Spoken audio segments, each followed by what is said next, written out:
అందరికీ నా హృదయపూర్వక నమస్కారములు. 14వ డివిజన్ కు చెందినటువంటి సోదర సోదరీమణులందరికీ నా హృదయపూర్వక నమస్కారం. ఈ రోజు చాలా సంతోషంగా ఉంది. నెల్లూరులో పుట్టి, నెల్లూరులో పెరిగి, నెల్లూరులో విద్యాభ్యాసం చేసుకుని డిగ్రీ విఆర్ కాలేజీలో పూర్తయిన తర్వాత చార్టెడ్ అకౌంటెన్సీ కోర్సుని చేసేదానికి చెన్నై వెళ్ళి మళ్ళీ తిరిగి ఈ గడ్డ పైన ఇక్కడ నుంచి పోటీ చేసి ఇక్కడ ప్రజలకు సేవ చేసుకునేటటువంటి భాగ్యం కలిగించినటువంటి శ్రీ జగన్మోహన్ రెడ్డి గారికి, ఇక్కడ నెల్లూరు ప్రజలకందరికీ నేను హృదయపూర్వకమైన నమస్కారములు, ధన్యవాదాలు తెలియజేసుకుంటా ఉన్నాను. కొంతమంది ఈ గడ్డలో పుట్టినటువంటి నువ్వు 10 సంవత్సరాలుగా రాజకీయాల్లో ఉండి ఏం చేశావు అన్నటువంటి విషయాన్ని ప్రశ్నిస్తా ఉన్నారు. నేను ఒక్కటే చెప్తా ఉన్నాను, ఒక రాజ్యసభ సభ్యునిగా ఆంధ్ర రాష్ట్ర అభివృద్ధికి, ఆంధ్ర రాష్ట్ర ప్రాజెక్టులకు సంబంధించిన ప్రతి అంశాన్ని పార్లమెంటులో లేవనెత్తి కేంద్రంలో అధికారంలో ఉన్నటువంటి బీజేపీ ప్రభుత్వంతో అత్యధికమైనటువంటి నిధులను రాష్ట్రానికి తెప్పించినటువంటి ప్రయత్నాన్ని నేను చేశాను. అది రాష్ట్ర ప్రజలందరికీ కూడా, ఒక్క నియోజకవర్గానికే కాదు రాష్ట్రానికి మొత్తం కూడా ప్రయోజనం కలిగిందని మీకు సవినయంగా తెలియజేసుకుంటా ఉన్నాను. ఇక నేను ఎక్కడైతే పుట్టానో తాళ్ళపూడి గ్రామంలో నన్ను ఎవరైతే విమర్శించారో ఏం చేశావనని వారందరికీ కూడా ఒక్కసారి గ్రామాన్ని గాని చూస్తే గ్రామంలో ఏ ఫలాని వసతి లేదు అన్నటువంటి విధంగా లేకుండా ప్రతి ఒక్కటి కూడా ఆ గ్రామానికి కల్పించానని గర్వంగా మీ అందరికీ కూడా చెప్పుకుంటా ఉన్నాను.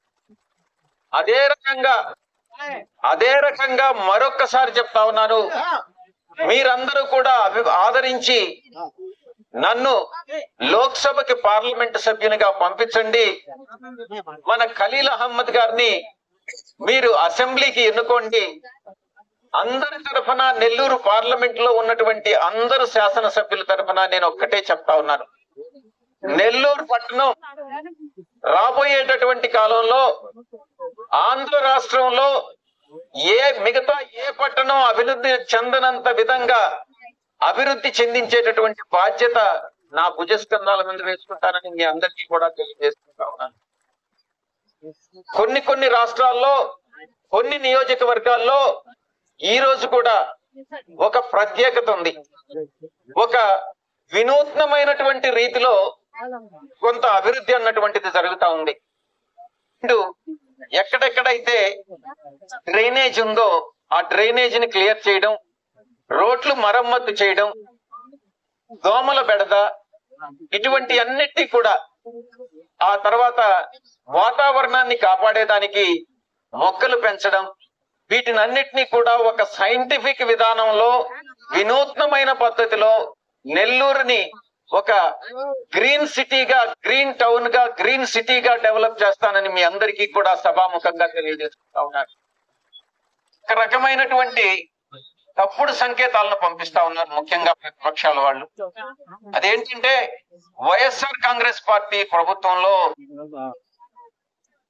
కొంతమందికి, ముఖ్యంగా వ్యాపార వర్గాలకి ఏదో ఒక రకమైనటువంటి అభద్రతా భావాన్ని కలిగించే విధంగా తప్పుడు సంకేతాలను పంపిస్తా ఉన్నారు.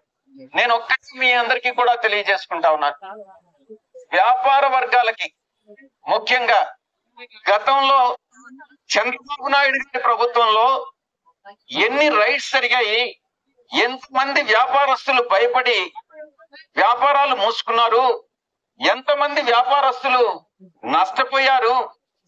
ఆ తర్వాత వచ్చినటువంటి వైఎస్ఆర్ కాంగ్రెస్ ప్రభుత్వంలో ఒక్క రైడ్ అంటే ఒక్క రైడ్ వ్యాపారస్తుల మీద జరగలేదు. అనేకమైనటువంటి పార్కులు డెవలప్ చేసినటువంటి ఘనత నెల్లూరు శాసనసభ్యుడికి, నెల్లూరు రూరల్ శాసనసభ్యుడికి దక్కుతుంది. గతంలో ఇదే రకంగా ఇంతకన్నా ఇంకా బాగా రాబోయేటటువంటి 5 సంవత్సరాల్లో గతంలో నేను చెప్పిన విధంగా బెంగళూరుని ఎలాగైతే గ్రీన్ సిటీ అంటారో అలాగే విధంగా నెల్లూరు కూడా ఆంధ్రప్రదేశ్ లో ఒక గ్రీన్ సిటీగా డెవలప్ చేస్తానని మీ అందరికీ కూడా హామీ ఇస్తా ఉన్నా.